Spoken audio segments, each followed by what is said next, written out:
श्री गणेशाय नमः। ओम नमो भगवते वासुदेवाय। अमिधारा पांचवी।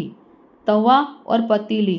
एक छोटा सा गांव में एक ब्राह्मण और गोराणी रहते थे। दोनों भगवान के प्यारे थे, संतोषी जीव थे। प्रभु भक्ति के प्रभाव से उनको 6 संतानें थी। उनमें 4 लड़की और 2 लड़के थे। वे इतने लोग होने के बावजूद भी श्रावण मास में व्रत करते थे और पुरुषोत्तम मास में नदी पर नहाते, कांठा गौर की कथा सुनने और घर आकर एक टंक भोजन करते थे। समय गुजरता गया, लड़कियां बड़ी हो गई, मगर गोराणी के सिर से रोटी बनाना मिटा नहीं, क्योंकि लड़कियां बड़ी तो हो गई मगर तुरंत शादी करके ससुराल भेज दिया गया। पुरुषोत्तम मास में गोराणी व्रत करती थी, मगर रसोई बनाने की कड़ाकूट से परेशान हो उठी थी। वह नित्य स्नान करने के बाद भगवान पुरुषोत्तम को प्रार्थना करती थी, हे भगवान पुरुषोत्तम, मेरे सिर पर रसोई बनाने का बोझ है, वो कब उतरेगा? मगर यह व्रत के मास में तैयार खाना अगर मिलता है तो आराम से एक टंक करके मैं तेरे नाम का स्मरण करती। गोराणी नित्य ऐसी प्रार्थना किया करती थी। उसके शुद्ध हृदय की प्रार्थना भगवान ने सुनी। प्रार्थना गोराणी ने की और भगवान ने सपने में ब्राह्मण को दर्शन दिए। भगवान ने कहा, हे विप्र, तुम पति पत्नी दोनों हर पुरुषोत्तम मास मेरी भक्ति करते हो और पूरा मास मेरे नाम की माला जपते हो, इसीलिए मैं तुम पर प्रसन्न हूँ। तेरी पत्नी को नित्य तैयार रसोई खाने की तमन्ना है, इसके लिए एक दैवी तवा और एक दैवी पतीली मैं देता हूँ। वह अभी मेरे पास नहीं है, मगर सुबह होते ही तुमको रसोई घर में दिखाई देंगे। यह तवा और पतीली चमत्कारिक है। तवा में कड़छी हिलाने से मिष्ठान्न मिलेंगे। अगर वह देवी चीज़ों का दूसरों को पता चल जाएगा तो चमत्कार चला जाएगा। ब्राह्मण की आंख खुल गई और भगवान अदृश्य हो गए और सपना भी पूरा हो गया। ब्राह्मण ने गोराणी को जगाकर सपने की बात की। फिर सुबह होने तक दोनों ने भगवान पुरुषोत्तम का गुणगान गाया। सुबह हुई, दोनों नहा धोकर रसोई घर में गए, मगर यह क्या, चांदी का तवा और सोने की पतीली पड़े थे। आज गोराणी ने चूल्हा जलाया नहीं, क्योंकि तवा पतीली में तैयार रसोई मिलने वाली थी। इतने में गोराणी ने भगवान के नाम का स्मरण करके तवे में कड़छी घुमाई।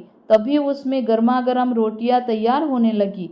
उसमें ऊपर की रोटी पर स्वादिष्ट सब्जी पड़ी थी। फिर ब्राह्मण ने तपेली के कड़छी घुमाई। इतने में उसमें पेड़ा और बर्फी आ गए। यह सब देखकर ब्राह्मण गोराणी अतिशय खुश हो गए। पुरुषोत्तम प्रभु का व्रत करने के लिए उनको फल मिला था। फिर दोनों बच्चों को बुलाकर एक थाली में रोटी और शाक पिरसे। जब वे दोनों खाकर उठे तब दोनों को एक एक पेड़ा दिया। इससे बच्चे खुश हो गए। बहुत दिनों बाद आज रोटी, शाक और पेड़ा खाने को मिला था। इससे बच्चे आश्चर्यचकित हो गए। फिर आज चूल्हा भी नहीं जलाया था, इसीलिए उन्होंने गोराणी को पूछा तो उन्होंने जवाब दिया कि यह सब भगवान का दिया हुआ प्रसाद है। नित्य घर में चूल्हा जलता नहीं और इस तरह तैयार खाना मिलता, इसलिए बच्चों ने एक दिन छुपके देखा। माँ बाप खाली तवा और पतीली में से खाना निकाल रहे थे। लड़कों ने दूसरों लड़कों को बताया कि हमारे घर में एक अजीब प्रकार का चमत्कार हो रहा है। हमारे घर में तवा और पतीली में भगवान खाने का रख जाते हैं। एक कान से दूसरे कान होती हुई यह बात राजा के कान तक पहुंच गई। जब रानी ने यह बात सुनी तब राजा के आगे हट पकड़कर कहा, ऐसी चीज़ें तो हमारे महल में ही होनी चाहिए। जब इच्छा हो तब मन चाहे मिठाई खाने को मिल जाए, इसीलिए प्रधान जी को भेजकर वे दोनों चीज़ें मंगवा लो। राजा के मन में भी यह चमत्कार देखने की तीव्र इच्छा हो रही थी, सो प्रधान को 100 सोना मुहर देकर भेजा। प्रधान ब्राह्मण के घर आया, सब बात की, पर ब्राह्मण और गोराणी ने अति नम्रता से कहा, रानी से बढ़कर कोई और बड़ा नहीं है, मगर भगवान ने हम पर प्रसन्न होकर हमको भेंट में दिया हुआ है, इसीलिए वह प्रभु की प्रसादी है और वह चीज़ किसी को दी नहीं जाती। अगर हम ये दे देंगे तो हम भगवान के गुनहगार बनेंगे। तुम 100 सोना मोहर देने के लिए तैयार हुए हो, मगर 1000 दोगे फिर भी दे नहीं सकेंगे, इसीलिए हमको क्षमा कर दो।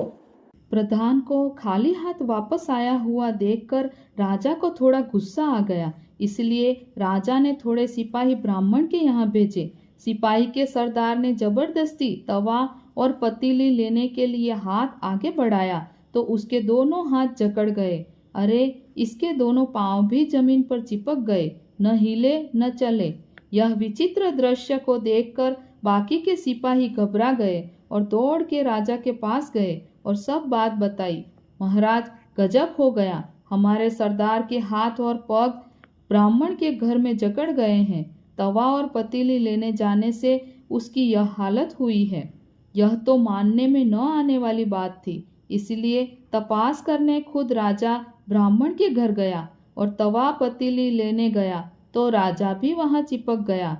और जब यह बात सारे नगर में फैल गई तब यह चमत्कार देखने के लिए पूरे गांव के लोग ब्राह्मण के घर तरफ दौड़ने लगे और सब मन में जो बात आई वह बोलने लगे।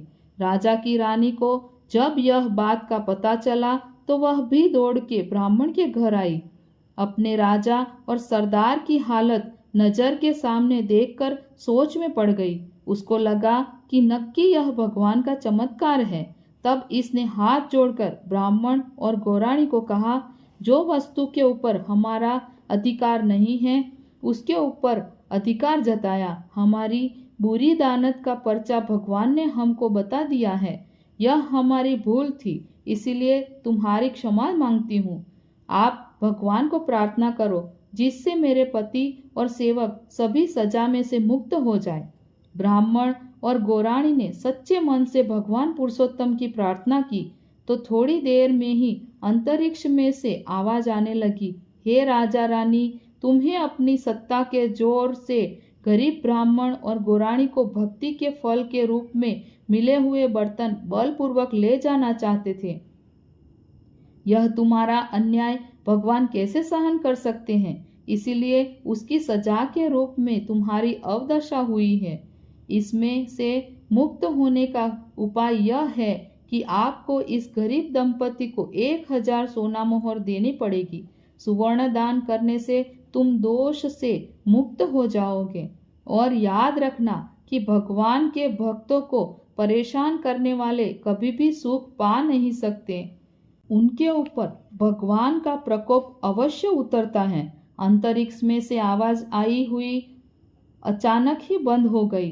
रानी ने गौराणी के पांव में पड़कर क्षमा मांगते हुए कहा, हे भगवान के भक्त, मैं अभी 1000 सोना मोहर मंगवा देती हूँ। एक सैनिक दौड़ता हुआ महल पर गया और खजांची से 1000 सोना मोहर ले आया। रानी ने ब्राह्मण को दे दी। उसके साथ ही राजा और सरदार अपनी सही हालत में आ गए। सबने पुरुषोत्तम प्रभु का जय जयकार किया। राजा रानी और सरदार ब्राह्मण दंपति को नमन करके महल चले गए। तब से राजा रानी भी पुरुषोत्तम मास करने लगे। भक्ति करे वह फल पावे, उनकी ईर्षा नव थाय, भाग पड़ाने जावे, दुखी दुखी हो जाए। ओम नमो भगवते वासुदेवाय।